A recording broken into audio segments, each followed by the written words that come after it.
YTN 라디오 김우성의 생생경제. 애청자 여러분 안녕하십니까. YTN 뉴스 FM 김우성 PD입니다. 먹거리 공포가 좀채 가시지 않고 있습니다. 살충제 달걀이 발생한 과정, 구조를 보면 더 갑갑한데요. 지난 1월 생생경제에서도 이 계란 유통 대책 정부가 세우고도 당시 정부의 민정수석실 반대로 시행 못했다, 이런 인터뷰 보내드린 적 있었죠. 고쳐야 할 곳이 한두 군데가 아닙니다. 4시에 농식품부가 최종 조사 결과 발표를 한다고 하는데요. 식품안전 전문가죠. 고려대 박태균 연구교수와 함께 근본적 대책 이야기 나눠봅니다. 금요일 경제톱 이슈는 미중 경제 갈등 격화, 또 대통령 기자간담회에서 나온 부동산 후속 대책 이야기 짚어드립니다. 두 번째 생생 인터뷰에서는 통신비 인하 정책으로 팽팽한 갈등을 빚고 있는 정부와 통신사, 그 분위기와 배경 전해드리겠는데요. 선택 약정 할인, 즉 단말기 구입비 보조금 대신 요금 할인 혜택 받는 걸 좀 더 높이고 가입한 사람까지 소급 적용하자, 이런 정부의 입장이 있는데 업계는 반발하고 있습니다. 이 통신비 인하 정책을 둘러싸고 어떤 이야기 오고 가는지 관련 단체 전문가와 함께 이야기해봅니다. 금요일 경제 소리, 더위를 피해 서울 밤도깨비 야시장을 찾은 시민들의 목소리, 김미란 캐스터와 함께 전해드립니다. 2017년 8월 18일 금요일 김우성의 생생경제, 여러분들과 함께 지금 출발합니다.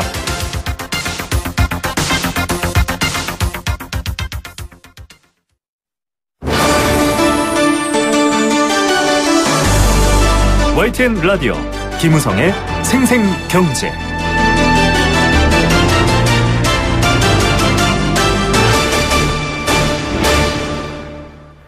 네, 첫 번째 생생 인터뷰입니다. 요즘 많은 분들의 관심이 바로 이것에 쏠려 있는데요. 살충제 달걀입니다. 전국 1155곳 산란계 농장을 정부가 전수조사를 했습니다. 오늘 최종 결과를 이어지는 4시에 발표한다고 하는데요. 농식품부 장관 주재입니다. 수십 개의 농장에서 살충제 성분이 검출이 됐고 국민들의 불안은 커지고 있습니다. 3일 동안 다 조사할 수 있는가라는 의문도 있고요. 또 친환경 인증 제도를 비롯한 여러 가지 제도에 대한 보완 대책도 나올 것인가, 이런 관심도 쏠리고 있습니다. 온 국민을 먹거리에 공포에 떨게 만들고 있는 살충제 달걀 문제, 참 심각한데요. 식품안전 전문가시죠. 고려대 생명과학부 박태균 연구교수 연결해서 얘기 들어보겠습니다. 교수님 안녕하십니까? 네, 안녕하십니까? 정부로서도 이게 워낙 광범위하게 이런 현상이 나타나서 당황스러울 것 같은데요. 일단 네. 4시에 최종 결과 발표한다고 합니다. 어떻게 보십니까, 교수님? 아마 조금은 더 늘어날 것으로 보여집니다. 하여튼 오늘 아침에 발표한 것으로는 지난 하루 사이에 13곳이 좀 증가했지 않습니까? 네네. 그것까지는 아닐 거라고 보이는데 하여튼 조금은 숫자가 늘어나지 않을까, 그런 걱정이 됩니다. 예, 보니까 사실 친환경 인증받은 곳이 더 문제다, 이런 얘기도 나오고 있고요. 네네. 조사 방식도 제대로 되고 있냐, 이미 조사한다고 다 알려놓고 간다, 이런 얘기도 있던데 방식에 대해서는 어떻게 보십니까? 예, 지금 방금 말씀하신 것 중에 먼저 친환경이냐 하는 거, 그 부분부터 먼저 말씀을 드리면요. 네네. 사실은 이제 친환경, 이건 축산물이지 않습니까? 계란이니까. 네네. 친환경 축산물의 경우는 주로 항생제가 문제가 됩니다. 네. 그러니까 농약이나 이런 살충제가 문제가 되는 게 아니고요. 그래서 사실 이제 이 원인을 한번 자세히 따져보면 가장 중요한 게 진드기가 너무 광범위하게 퍼져 있다는 거거든요. 네. 그래서 지난해 한국 가금 수의사 해서 전국의 120개 산란계 농장에 대해서 한번 설문조사를 해봤더니요. 네.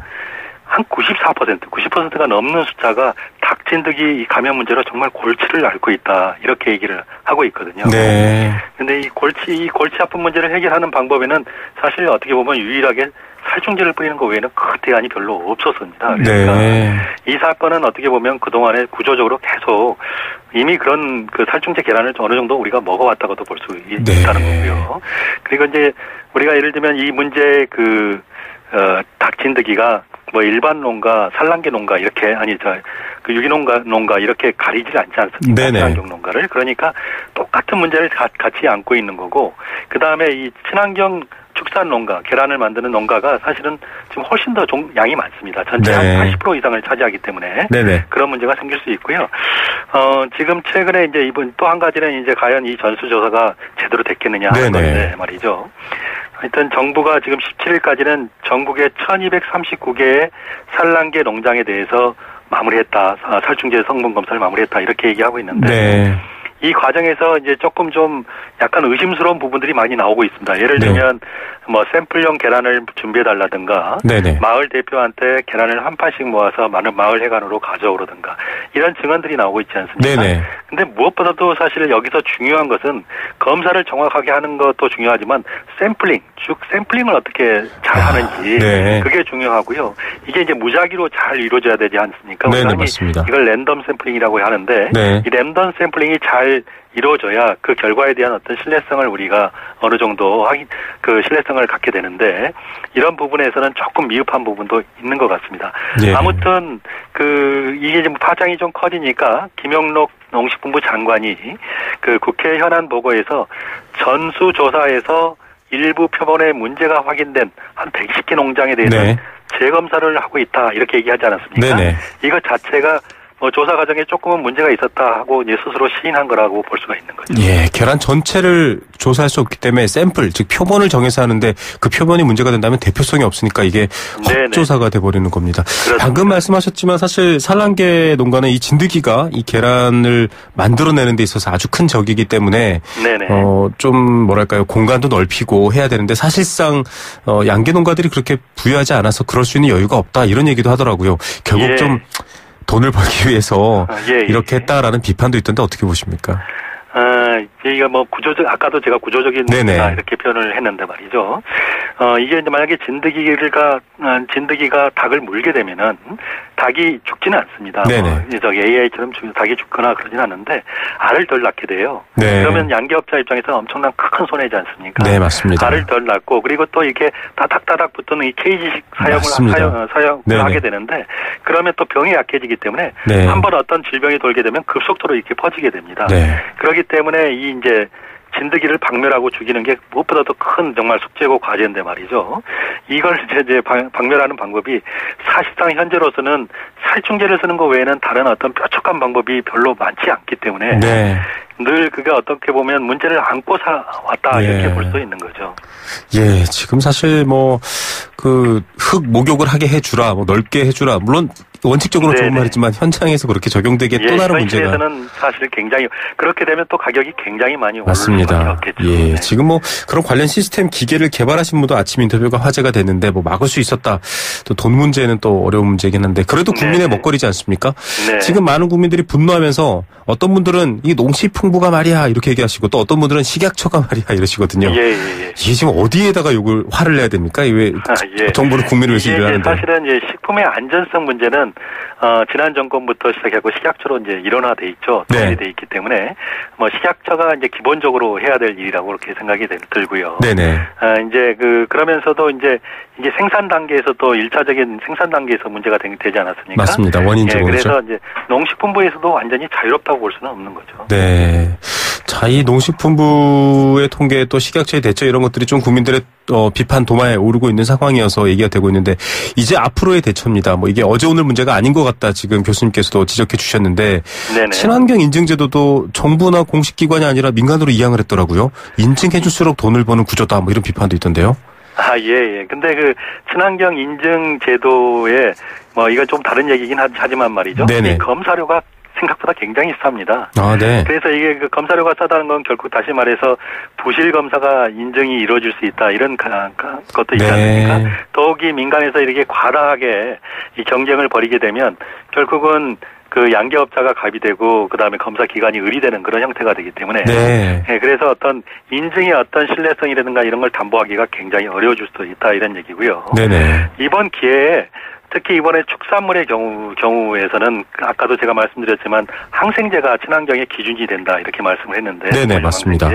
동물용 항생제뿐만 아니라 이번에 이제 문제가 됐던 게 이제 살충제라는 게 많이 이제 살충제를 사용할 수밖에 없는 구조라는 게 많이 밝혀지지 않았습니까?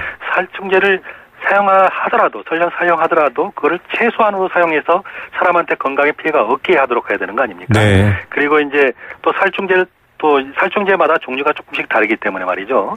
사실 살충제 종류가 굉장히 다양하고 많은데 그중에서 우리가 반드시 써서는 안 되는 살충제 그런 것들은 반드시 못 쓰게 하고 말이죠.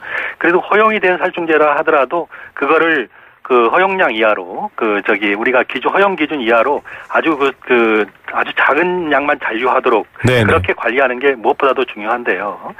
지금 사실은 이거를 이제 전부 비워놓고 소독을 한다 하는 그런 문제들도 좀 얘기가 나오고 있는데 계좌를. 근데 이게 사실 현실에서는 굉장히 어려운 문제입니다. 닭이 매일같이 알을 낳고 그러는데 한꺼번에 계사 전체를 비워가지고 전부 일제 소독을 한다. 이것도 사실 굉장히 쉽지 않은 문제이기 때문에 어떻게 하면 이게 살충제 문제를 없이 살충제의 도움을 최소화하면서 이 진드기 문제를 해결할 수 있는지 이런 부분에 대한 어떤 고민이 좀 있어야 되지 않을까 그런 생각이 듭니다. 네, 교수님께서 지적하신 것처럼 원인 대책, 여러 가지 농가의 입장까지 고려한 원인 대책을 안 세우면 또다시 생길 수밖에 없는 문제다. 이게 지금 가장 큰 문제이신 것 같습니다. 항생제 문제도 지난번에 저희가 이 관련 분야 변호사분하고 인터뷰를 하면서 그런 얘기를 하시더라고요. 항생제 보름만 안 써도 무항생제 인증해주고 무항생제 달걀인데도 검사해보면 항생제가 나온다. 이 제도가 너무 허술하다 이런 얘기도 하던데요. 이런 부분도 좀 이번에 고쳐야겠죠. 예, 같이 고쳐지면 좋을 것 같고요. 이제 이거는 농가들의 어떤 의식의 문제인데요. 네네.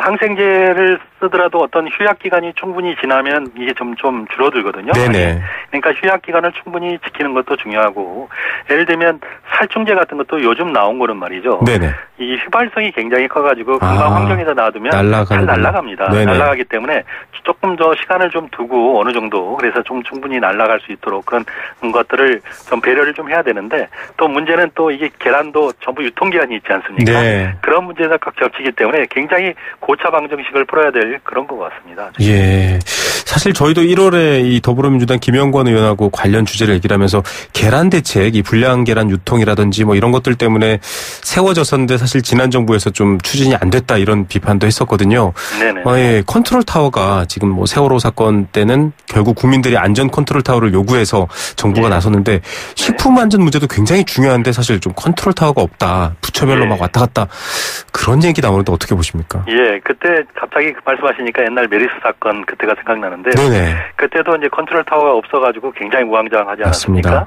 그러다가 나중에 이제 질병관리본부로 통일되면서 조금 이게 국무총리실에서 또 관리하고 하면서 조금 이제 사태가 좀 잦아졌는데요. 네네. 마찬가지로 이번 사건의 경우에는 굉장히 또 국민적인 걱정이 많고 그런 사건이기 때문에 이게 농식품부뿐만 아니라 식약처도 얽혀 있고 여러 부서가 얽혀 있긴 한데, 이번에도 뭔가 총리실이나 이런 데서 좀 신속하게 나서서 컨트롤 타워를 자처하는 것도 하나의 방법이라고 생각이 듭니다. 예. 지금 교수님께서 식품 또 식품 안전 여러 분야의 전문가시고 과거 또 기자로도 활동을 하셨는데, 국민들이 일단 좀 과도한 공포에 쌓여 있지 않습니까? 이러면 또 갑자기 소비를 줄이거나 좀 이런 현상들이 일어나거든요.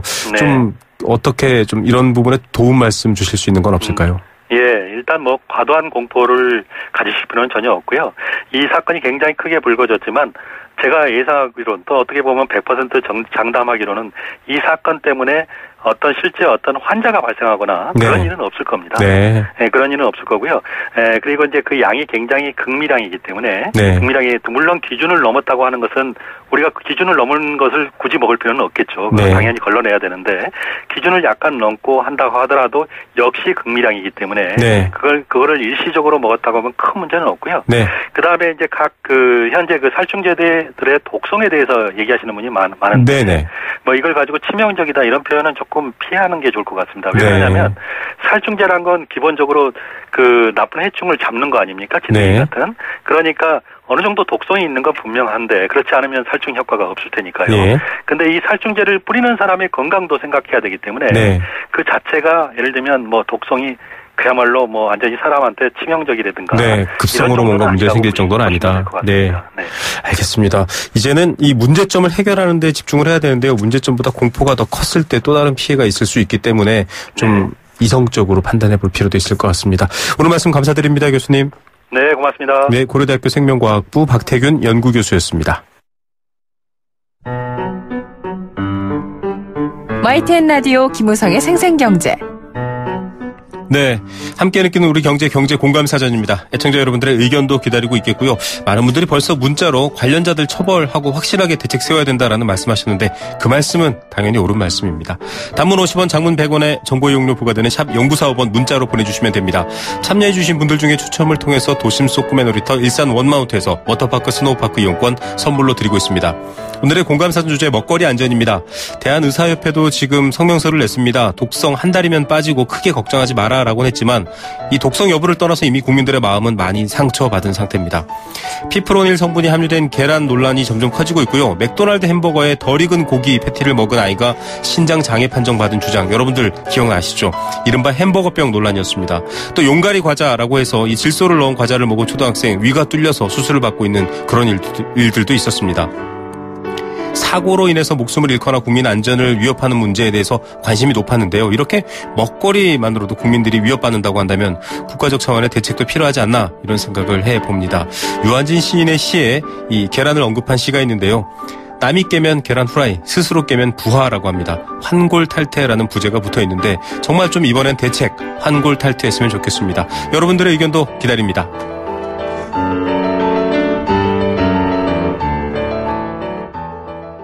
네, 도박은 치료가 필요한 질병입니다. 도박문제 상담 전화 1336 한국도박문제관리센터와 함께한 생생경제였고요. 포스코와 함께했습니다. 캠페인 2개 듣고 이번 주 경제 톱 이슈 전해드립니다.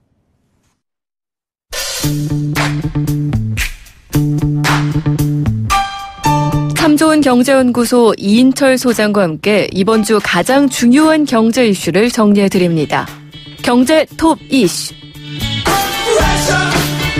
네, 깊이 있게 한 주의 경제 이슈 들여다보는 금요일의 알짜 코너죠. 오늘도 경제 톱 이슈 참 좋은 경제연구소 이인철 소장 함께하고 계십니다. 소장님 안녕하십니까? 예, 안녕하세요. 예, 지금 미국과 북한은 말전쟁 열심히 하다가 잠시 중단됐는데 미국과 중국은 돈전쟁을 본격적으로 하고 있다, 이런 얘기가 나오더라고요.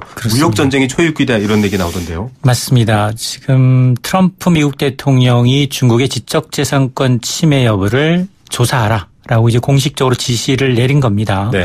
자, 이렇게 되면 앞으로 이제 미국 무역대표부가 1년 동안 조사를 하게 됩니다. 정말로 이제 불공정 무역이 있었는지 확인을 하게 되는데요. 네.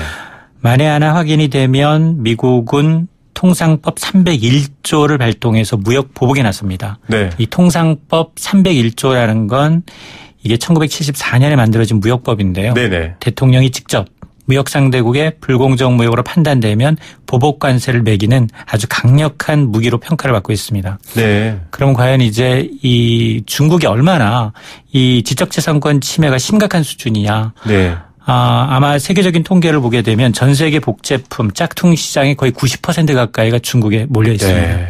그래서 미국 측의 계산은 한 해 최대 한 6천억 달러, 우리 돈으로 약 680조 원 정도 미국의 지적재산권이 중국에 도둑맞고 있다라고 이제 보고 있는 건데요. 사실 미국이 이처럼 이제 이런 조치를 내린 건 표면적으로는 사실 대중무역을 적자를 축소하겠다라는 거지만 네. 그러나 속내를 들여다보면 사실 북한과 관련이 있습니다. 그렇죠. 북핵 문제에 좀 적극적으로 나서라라는 이제 중국을 좀 압박하기 위한 이 다목적 포석이 아니냐라는 겁니다. 예, 아주 고가의 테이블 중국에서는 몇십 달러에 팔린다, 이런 것들도 사례로 들었는데 중국도 가만히 있지는 않습니다. 중국도 이제 좀 힘이 세다, G2니까, 이런 얘기인 것 같은데 어떻습니까? 맞습니다. 중국도 이에는 이, 눈에는 눈, 강경 대응 방침을 밝히고 있습니다. 그리고 내부적으로는 이미 무역전쟁을 대비한 시나리오 마련에 착수했다라는 건데요. 네. 그러면 실제로 중국이 꺼내들 수 있는 반격 카드가 뭐냐? 중국 매체들의 보도를 보면 미국산 제품에 대한 불매 운동입니다. 예를 들면 미국 보잉사의 항공기를 구매했던 걸 취소한다든가, 네. 아니면 애플이나 테슬라와 같은 중국 내 미국 기업에 대한 제재를 강화하는 방안, 그리고 WTO에 제소하는 방안 등이 거론이 되고 있고, 또한 이제 값싼 중국 제품에 의존하던 미국 산업 그리고 가정에도 곧 고통을 받게 될 것이다라고 경고하고 네. 있거든요. 중국도 이처럼 이제 강력하게 반발하는 이유는 과연 미국이 지적재산권을 그칠 것이냐. 네. 전방인 압박이 시작될 수 있기 때문에 초반에 밀리지 않겠다는 거고, 여기서 밀리면 한반도 문제에서도 미국에 끌려갈 수밖에 없다라는 이제 우려감이 반영된 네. 것으로 보입니다. 이 슈퍼 301조로도 기억을 하는데요. 이렇게 직접적인 제재를 가하는 거, 사실 다자간 무역 체제에서는 좀 그간 명목적으로만 있었고 사용되지는 않았다, 이런 얘기가 있는데, 맞습니다. 이 WTO 질서도 결국은 계속 시도해 왔지만 결국 무너지나, 이런 우려도 있을 텐데요. 그렇습니다. 지금 사실 이렇게 미국이 먼저 무역전쟁의 포문을 열었습니다. 그러면 어떻게 될 거냐. 그러나 전문가들은 양국 모두 경제 피해가 불가피하다는 겁니다. 네. 이게 사실 단기적으로 미국 내 일부 이익을 볼 수는 있습니다. 네네. 그러나 이제 뿌리 깊은 과연 지적재산권 문제를 뿌리법을 쓰느냐. 그게 좀 그게 미지수고요. 네. 또 하나 이렇게 되면 미국은 뭐 여러 가지 카드를 쓰겠죠. 뭐 환율 조작국 지정이라든가 맞습니다. 반덤핑 조사와 같은 이런 다양한 카드를 동원하게 되면 정말로 무역 전쟁이 거시되면 뉴욕 증시, 환율, 국제 유가 다 요동칠 수 있다는 겁니다. 네. 이렇게 되면 이제 회복세를 보이고 있는 미국 경제뿐 아니라 세계 경제에도 부정적 영향이 크다라는 이 지적이 나오고 있는 겁니다. 예. 이런 와중에 사실 미국과 중국은 우리나라 대표적 수출 상대국이지 않습니까? 그렇습니다. 우리는 괜찮나 걱정인데요. 맞습니다. 이제 문제는 고래 싸움에 새우등 터지는 우리나라입니다. 말씀하신 것처럼 우리나라 수출국 상대국 1위가 중국이고 2위가 미국입니다. 네. 그러면 이제 미중 간 무역 전쟁 분쟁이 이제 시작이 되면 회복세를 보이고 있는 국내 수출도 직격탄을 맞을 수밖에 없는데요. 한국무역협회의 통계를 보니까 우리가 이제 중국을 거쳐 미국으로 우회 수출하는 품목이 너무 많다는 겁니다. 네. 이른바 가공무역인데요. 네네. 뭐 전자기기, 섬유, 의류, 피혁과 같은 업종의 피해가 클 수밖에 없고 또 하나가 중국산 수입품을 규제하게 되면 미국 소비자들은 상대적으로 한국 제품을 선택하는데 네. 이럴 경우 미국 정부가 한국 제품으로 수입 규제를 확대할 가능성이 있다는 겁니다. 네. 그러다 보니까 미중 통상 분쟁이 심한 결국 우리 수출에도 부정적 영향이 불가피하다라는 겁니다. 예, 우리도 좀 미리 시나리오를 짜고 대책을 세웠으면 하는 바람도 있습니다. 두 번째 이슈로 넘어가 보겠습니다. 이 기자간담회가 있었습니다. 취임 100일 간담회였는데 뭐 기자 활동을 하셨는데 분위기 어떻게 보셨습니까? 분위기는 굉장히 자유스러웠죠. 네. 이제 주제 정하지 않고 즉석에서 이제 오가는 질문에 답했는데 돌직구가 날아왔습니다. 네. 부동산 보유세 인상 검토하고 있느냐라는 네. 돌직구에 대해서 문 대통령이 지금 단계에선 검토하고 있지 않다라고 맞습니다. 선을 그었죠. 네네. 그러나 단서를 달고 있습니다. 부동산 보유세는 공평과세라든가 소득 재분배 뭐 추가적인 복지 재원 확보가 필요하다라는 사회적 합의가 이루어진다면 정부도 검토할 수 있다면서 여지를 남긴 겁니다. 네. 그러면서 지금 뭐 여러 가지 가장 강력한 부동산 대책이 나와서 시장 안정될 거라고 생각하지만 만에 하나 가격이 더 오를 기미가 보이면 더 강력한 대책도 갖고 있다라고 해서 추가적인 대책도 고려하고 있음을 시사를 했습니다. 예, 보유세는 사실 여러 분야에서 좀 주장을 해왔고 또 거기에 대한 논란도 첨예하게 갈라서 있었는데 일단은 대통령이 좀 숨고르기처럼 아직은 아니다라고 얘기를 했고 주머니 속에 추가 대책이 있다 이렇게 지금 표현을 했는데 뭔가 다들 궁금해하세요. 가장 강력한 대책 1순위가 다주택자의 임대사업자 등록을 의무화하겠다. 그렇습니다. 네. 이게 이미 뭐 다주택자에 대해서는 뭐 양도소득세 중과 의제를 밝힌 만큼 시행 가능성이 높다는 거고요.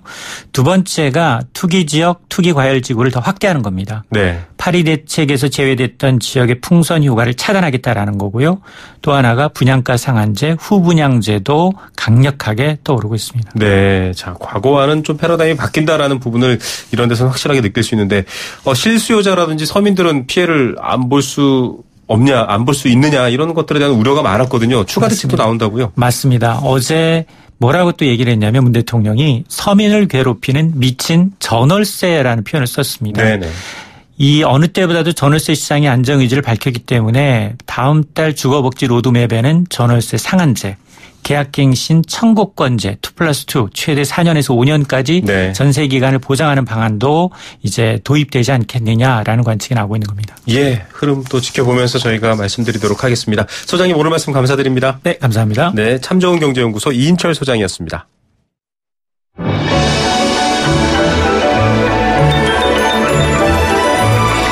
오늘의 경제를 들여다보는 시원한 창. YTN 라디오 김우성의 생생경제. 생생 인터뷰.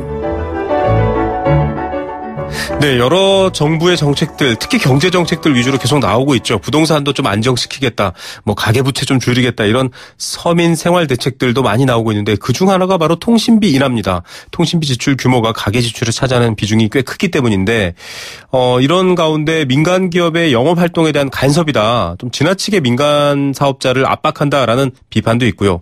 공공재인 전파를 사용하기 때문에 국민의 이익을 신경 쓰는 건 당연한 일이다, 정당하다 이런 입장이 팽팽합니다. 소비자들은 어떨까요? 소비자들은 그간 좀 복잡한 요금 체계라든지 여러 가지 가입 체계 때문에 사실 좀 소외된 측면이 있었습니다. 이번에 좀 이 요금 인하라든지 여러 가지 통신비 할인에 대한 관심도 높습니다. 그래서 지금 관심이 높은 상황에 이 선택 약정 할인 같은 것들이 지금 주제로 떠오르고 있습니다. 정부가 나서서 선택 약정 할인율을 더 높이겠다. 즉 할인받는 부분을 더 많게 하겠다. 그리고 이미 가입된 사람도 적용하겠다. 지금 이런 얘기하고 있고요. 업계는 그렇다면 좀 딜이 필요하다라고 했는데 유영민 과학기술정보통신부 장관은 딜할 사안이 아니다. 이렇게 끊었습니다. 어떤 내막인지 좀 알아보겠습니다. 녹색소비자연재 윤문용 ICT 정책국장 연결합니다. 안녕하십니까? 네, 안녕하세요. 윤문용입니다. 예, 지금 통신비 인하 두고 정부와 통신사 간 긴장 계속되고 있습니다. 앞서 제가 간략하게 정리를 하긴 했는데요. 현재 어떤 상황입니까? 정부의 통신비 인하 입김이 좀 더 센가요? 예, 당초 문재인 대통령 기본료 폐지를 중심으로 한 가계통신비 인하 방안을 공약했는데요. 이제 국정기획에서 이에 대한 이행 방안으로 선택약정 할인 20% 상향, 저소득층, 소외계층 12,000원 할인, 네. 또 보편적 요금제 출시, 공공 와이파이 20만 개 확충, 이렇게 이제 4가지를 주요 이행 방안으로 내놨습니다. 네. 근데 이 중에 이제 어르신이나 소외계층 12,000원 추가 할인 같은 경우에는 행정 예고를 했고 세부 절차를 밟아서 이제 내년 초에 시행할 예정이고요. 네. 보편적 요금제나 공공 와이파이 같은 경우에는 향후 국회 법안 논의와 기획재정부 예산 심사 결과를 좀 봐야 할 것 같습니다. 예. 그래서 결국 일반 이용자들에게 혜택으로 돌아가는 제도는 선택 약정 할인율을 25% 상향하는 이 제도 한 가지거든요. 예. 그래서 이제 9월 중순에 시행을 위해서 지금 정부와 이동통신 사업자가 치열하게 좀 의견 조율을 하고 있는 상황입니다. 예. 자, 이런 가운데 지금 설명해 주셨던 것처럼 이 선택 약정 할인율이 결국은 좀 일반 소비자들에게 돌아가는 혜택인데 정부가 오늘 이제 통보를 하겠다. 오늘 얘기하겠다. 25%로 20%에서 25%로 올리는 방안을 통보하겠다라고 했는데요. 이 내용이나 쟁점이 좀 궁금합니다. 이 퍼센테이지가 바뀌는 부분은 어느 정도 수준인지도 좀 궁금한데요. 예, 잠시 후 4시 반에 이런 부분 이제 공무원 행정처분은 25% 선택약정 할인은 25% 하는 행정처분을 통제할 계획이다. 이렇게 지금 밝히고 있는데요. 네네. 선택약정 할인 제도라는 거는 이제 14년도에 단통법이 만들어졌습니다. 모두 아시다시피 단통법 같은 경우 단말기 지원금을 받지 않는 고객에게 이에 상응하는 요금을 해주라 이렇게 의무화하면서 생긴 제도인데요. 말씀하신 것처럼 현재 할인율은 20%입니다. 네. 근데 이제 이를 25% 올리겠다. 5% 정도 더 올리면 이제 4만 원대 요금제 쓰시는 분들은 2,000원, 6만 원짜리 요금제 쓰시는 분들은 한 3,000원 정도의 추가 할인이 받을 수 있는 이런 제도인데요. 네.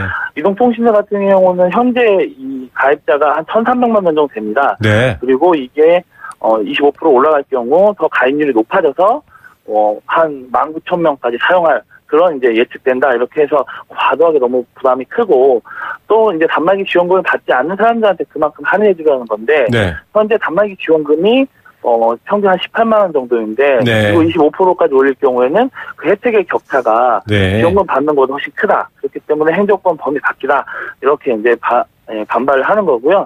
과기정 통보 같은 경우에는 25%가 충분히 국민들의 행정권 안에 있는 범위 아니다. 이렇게 설명을 하고 있고 또 신규 가입자뿐만 아니라 기존 가입자 전체 이용자들한테 다 혜택이 돌아갈 수 있도록 해줘야 된다라고 네. 하고 있고 시민단체들도 그런 부분에 있어서 정부와 뜻을 같이 해서 통신사한테 강력히 요청하고 있는 상황입니다. 예, 지금 통신사는 여러 가지 문구, 조항의 해석까지 들어서 일단 반대를 하고 있고 이게 팽팽한 상황입니다. 통신사 입장에서는 정부의 압박으로 일단 받아들이고 있지 않습니까? 그래서 그렇죠. 주파수 대가를 인하하거나 이른바 좀 타협안을 만듭시다 이렇게 딜을 얘기했는데 주무장관이 딱 끊어버렸습니다. 이게 딜할 사안이 아니다라고 했거든요. 이게 어떤 상황입니까?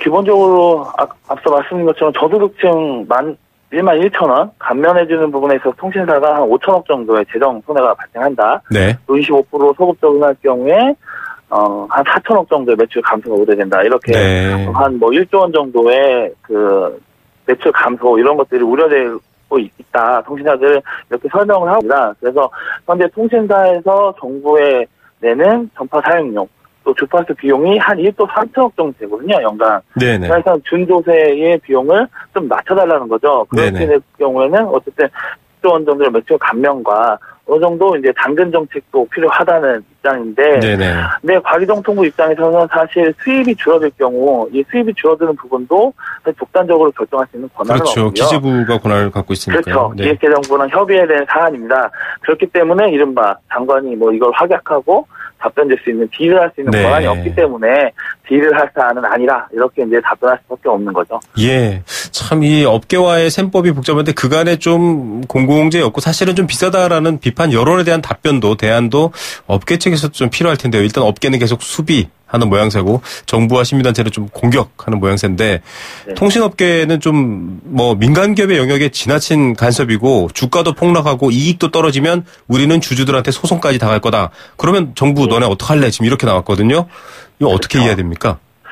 뭐 우선 국민 여론이 통신비가 비싸다라는 거는 뭐 여지가 없고요. 네. 또 25% 선택 한정 할인 같은 경우도 사실 저희가 조사해본 결과 60%를 국민들이 좀 미흡한 방안이다. 뭐 이렇게 답변하는 수준이거든요. 네. 뭐 기본적으로 뭐 주파수가 공공재라는 것도 있지만 네네. 당초 대통령 공약이 기본료 폐지 12,000원 인하였거든요. 네. 이게 사실상 대폭 후퇴한 조치란 말이죠. 그렇죠. 그렇다고 한다면은 뭐 이런 부분에 있어서 현재 통신사가 너무 과도한 엄살을 피는 건 아니냐, 언론 플레이를 하고 있다, 이렇게 저희는 봐지고, 네. 기본적으로 그 스탠스를 가져간 이유는 현재 정부나 시민단체가 강력히 원하고 있는 기존 이용자, 2017년 3월 기준으로 선택연령 할인 가입자가 1,300만 명이거든요. 네네.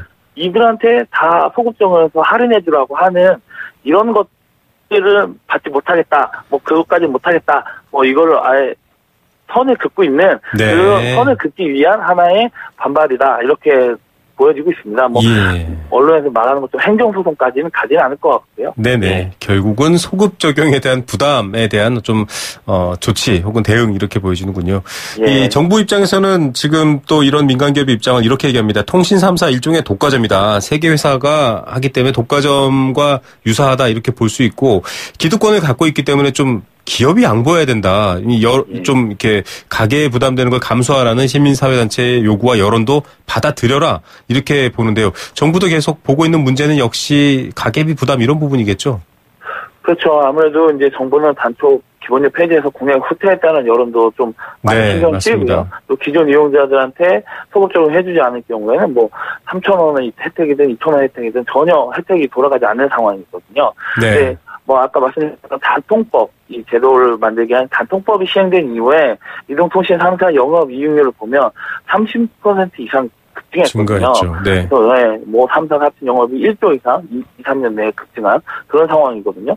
또 사실 뭐 이 3사로 고착화된 상황, 또 5G를 향후에 이제 19년에서 20년 사이에 상용화될 예정인데요. 네. 그렇게 될 경우에는 기존 이용자뿐만 아니라 각 모든 산업 분야에서 새롭게 수익 구조를 가져갈 수 있는 네. 그런 부분은 이제 정부가 또 좀 지원을 해줄 테니 이 5% 2,000원, 3,000원 할인 이 정도의 그 할인 혜택은 네. 통신사들이 좀 이용자들한테 해줘라, 이렇게 네. 사실 좀 호소하고 있는 상황이죠, 정부도. 예. 자, 이제 이런 상황을 국민들이 지켜보고 있습니다. 사실 정부보다 무서워야 될 게 이 소비자 국민인데 지금은 뭐 3사가 거의 주도하고 있기 때문에 조금은 안심하고 있는 것 같은데 향후에 이 통신비 인하라든지 통신비 관련된 이슈 어떻게 전망하십니까?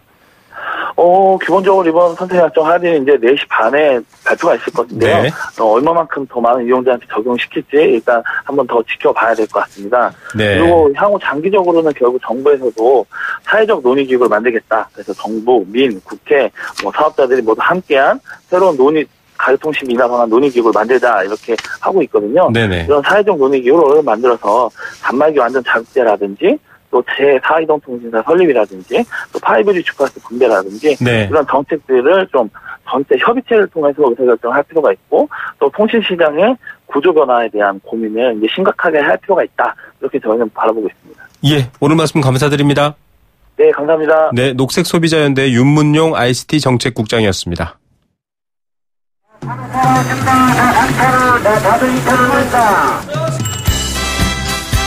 우리 삶의 경제 현장을 들려드립니다. 생생경제, 경제의 소리.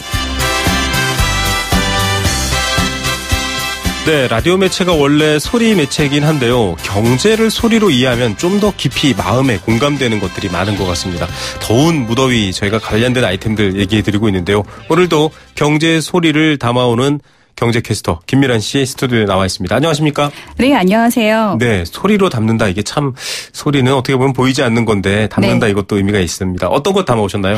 네, 저는 주말에 청계천을 따라 펼쳐지는 밤도깨비 야시장을 다녀왔는데요. 네. 예, 소원을 들어주는 도깨비라는 가장 한국적인 컨셉으로 다양한 먹거리와 볼거리가 이색적이었는데요. 네. 예, 서울 밤도깨비 야시장의 풍경 소리로 먼저 만나보시죠. 네. 우리 앞에 계신 분들도 한 줄로 한 줄. 8시부터 서울 밤도깨비 야시장에서 준비한 특별한 이벤트 도깨비 보트 게임이 진행됩니다. 굉장히 밤인데도 흥겹고 시끌벅적하긴 하는데 공유 씨 네. 목소리는 안 들리네요. 네. 도깨비라고 해서 네, 저는 네. 공유 씨 목소리가 나오지 않을까라고 했는데 자, 뭐 굽는 소리, 먹는 소리, 행사하는 소리 다 있는데 어떤 것들을 즐겨야 됩니까? 네, 서울 밤도깨비 야시장은 서울시 주최로 총 5곳에서 진행하고 있는데요. 청계천 광장, 여의도 한강공원, 동대문 디자인 프라자, 반포 한강공원에서 각기 다른 컨셉으로 주말마다 열리고 있습니다. 네, 그중에 제가 찾아가는 곳은 청계천 밤도깨비 야시장이었는데요. 네. 예, 다양한 세계 음식들과 수공 액세서리 등을 구경하고 사고 이벤트도 체험할 수 있었습니다. 예, 더우니까 여름철엔 사실 밖에 나가려면 밤은 돼야 좀 물론 밤도 좀 덥기도 하죠. 시민들은 어떤 모습이던가요? 네, 대체로 많은 시민들이 즐기고 있었는데요. 이벤트로는 소원이 담긴 풍등을 들고 청계천을 걷는 행사가 있고요. 네. 네, 푸드트럭에서는 큐브 스테이크, 떡볶이와 치킨, 스페인, 태국 음식 등을 비교적 저렴한 가격에 맛볼 수 있었습니다. 가격대는 3,000원부터 9,000원 선까지 부담 없이 이용할 수 있었는데요. 이곳을 즐기고 있는 시민들을 직접 만나봤습니다. 네, 가족끼리 왔는데요. 저희 딸이 핫도그를 좋아해서 먹는 거 위주로 많이 했고요. 다른 음식이 있어서 좋았던 것 같고요. 이제 물건 같은 경우에 직접 만드신 분들이 설명해 주시면서 파니까 잘 구매할 수 있었던 것 같아요. 큐브 스테이크 같은 거, 쇼 같은 거 화려하게 하시고 재밌게 즐기고 있습니다. 스페인에서 친구가 왔어요. 떡볶이는 처음 먹어봐서 좀 체험하게 해주고 싶어서. 밤도깨비 야시장. It's really nice. I enjoy it. 가격 대비 푸짐하게 잘 나온 것 같아요. 부산에서 왔고요. 밤도깨비 야시장 한다고 해서 소원 편지 쓰고 있습니다. 우리 가족 항상 행복하고 즐겁게 살자고. 청계천도 구경하고 야시장도 구경하고 덤으로 좋은 구경이 됐던 것 같고요. 애들이 할 수 있는 게임 같은 거 그런 게 있으면 좋겠다는 생각이 들어요. 지금 그냥 길바닥에 앉아가지고 놓고 친구들끼리 모여서 먹고 있거든요. 앉아서 먹을 수 있는 데가 좀 있었으면 좋겠어요. 다 먹고 나서 쪽에 지금 딱 분리수거하게끔 되어 있는데 다들 시민들이 알아서 지금 잘하는 것 같아서 그런 거는 대체적으로 깨끗하게 잘 운영되고 있는 것 같아요. 예, 분위기 밤이라고 생각지 않을 만큼 정말 밝은데 맛있는 거 드셨습니까? 네, 저도 인기 있는 메뉴를 선택해서 먹어봤는데요. 네. 큐브 스테이크를 먹어봤습니다. 네. 직접 구운 스테이크 맛이 정말 맛이 있었습니다. 예, 좀 가져오시지 그러셨어요. 네. 네. 외국인들 목소리도 들리고요. 굉장히 많은 분들 즐기고 있네요. 네, 한국 친구와 함께 온 한 스페인 외국인은 처음 맛보는 매운 떡볶이 맛에 놀라움을 표현하기도 했는데요. 네네. 좀 눈이 든 점이 있다면 의료 부스가 준비돼 있어 시민들의 안전에 대한 부분이 마련돼 있고요. 쓰레기 분리수거함 배치돼 있어서 먹은 음식 쓰레기를 직접 분리해서 버리는 이 모습이 인상적이었습니다. 네, 그래서 거리도 깨끗했는데요. 가족 단위로 어린이와 찾는 분들이 많아서 술을 판매하지 않고 있었습니다. 네. 더 많은 시민들이 질서 있게 즐기는 모습을 볼 수 있었는데요. 푸드트럭과 물건 판매대에서는 카드 결제가 가능한 점이 편리했습니다. 예, 요즘 창업 어려우니까 이 푸드트럭 하시는 분들도 많이 있어요. 이 밤도깨비 야시장에서는 푸드트럭 어떻게 운영됩니까? 네, 푸드트럭은 전체 5장소를 순환제로 3주씩 돌아가며 운영하고 있는데요. 네. 한 장소에 머물지 않고 청계천에 있던 푸드트럭을 반포에서도 여의도에서도 만날 수 있습니다. 한 푸드트럭 운영자를 만나서 자세한 이야기 들어봤습니다.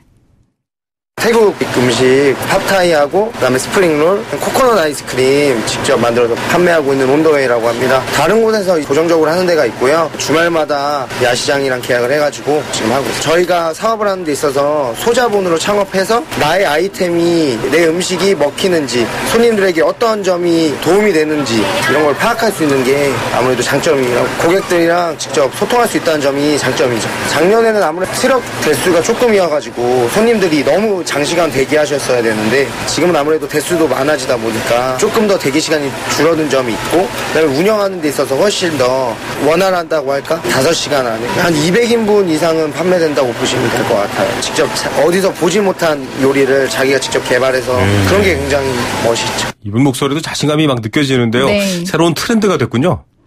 네. 5시간 안에 200인분이 판매될 정도로 수익성이 높은 편이었는데요. 네. 또한 전문 셰프가 라오스에 가서 직접 배운 음식을 만들어서 판매하고 자기만의 레시피를 갖고 열정이 담긴 음식을 선보였는데요. 이 새우와 삼겹살을 넣은 새삼스레 볶음면 같은 메뉴 이름도 통통 튀는 아이디어가 돋보였습니다. 네, 새삼스레 볶음면. 네. 이름 잘 지어야 됩니다. 자, 원활하게 운영이 잘 되고 있다고 하니까요. 좀 소상공인을 지원하기 위한 목적에 부합됐으면 좋겠습니다. 좀 그렇게 돼가겠죠? 네, 서울 밤도깨비 야시장은 서울시 소상공인 지원까지 주관하는 행사인데요. 2015년 시범 사업으로 시작해서 올해가 3년째입니다. 이 서울시에는 무점포 창업자들과 청년 창업자를 위해서 열리게 됐는데요. 네. 청계천 담당자 이동민 팀장을 통해서 자세한 이야기 들어보겠습니다. 네. 청계천 타임슬립 마켓의 경우에는 청계천 보행자 전용 거리 시간을 이용해서 토요일, 일요일 날 운영을 하고요. 평균적으로 25대 정도가 운영이 되고 있고요. 핸드메이드 작품 같은 경우에는 한 45에서 50팀 정도 운영이 되고 있습니다. 이번에 시범 운영하고 있는 건데 사회적 경제 부스라고 해서 공정무역팀들이 같이 들어와 있습니다. 사회적 경제 기업들의 어떤 메시지나 이런 거를 사람이 많은 대중들과 소통하는 창구로 일부 열어주는 것들 포함이 되고 있고요. 만지고 노는 체험 프로그램들을 판매함으로써 이제 시민들이 좀 더 즐길 수 있는 더 다양하게 넓혀놓은 프로그램입니다. 예, 담당 공모도 정말 열심히 하고 있네요. 어떻게 가는지 즐기는지 안내 부탁드립니다. 네, 청계천 타임슬립 마켓은 매주 토요일 오후 4시 반부터 밤 10시까지고요. 일요일은 오후 4시부터 밤 9시까지 운영하는데요. 야외라는 특성상 오천시에는 야시장을 운영하지 않고요.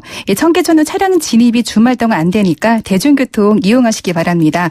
또한 가실 때는 작은 돗자리 준비하시면 좋겠습니다. 네, 오는 10월 29일까지라고 하니까요. 한번 꼭 가보시기 바랍니다. 오늘 말씀 감사합니다. 네, 감사합니다. 네, 김미란 경제캐스터였습니다. 네, 5336 그리고 9246 또 7292 쓰시는 애청자분들 다 똑같은 의견입니다. 엄격한 잣대로 좀 엄중 처벌해야 됩니다. 먹는 건데요. 솜방망이 처벌하면 또다시 법을 어기거나 혹은 국민들 건강 해칠 욕망 생기지 않을까요? 라는 취지의 말들 보내주셨거든요. 관심 높으시네요. 좀 현장에 계신 분들 들어주셨으면 좋겠습니다.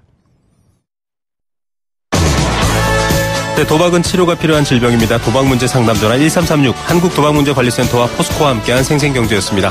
저는 다음 한 주 개인 사정으로 잠시 쉽니다. 한 주 동안 목요일 코너에 나오시는 분이죠. 서울여대 홍영만 교수가 생생경제 대신 진행합니다. 한 주 쉬고 그 다음 주에 뵙겠습니다. 김우성의 생생경제였습니다.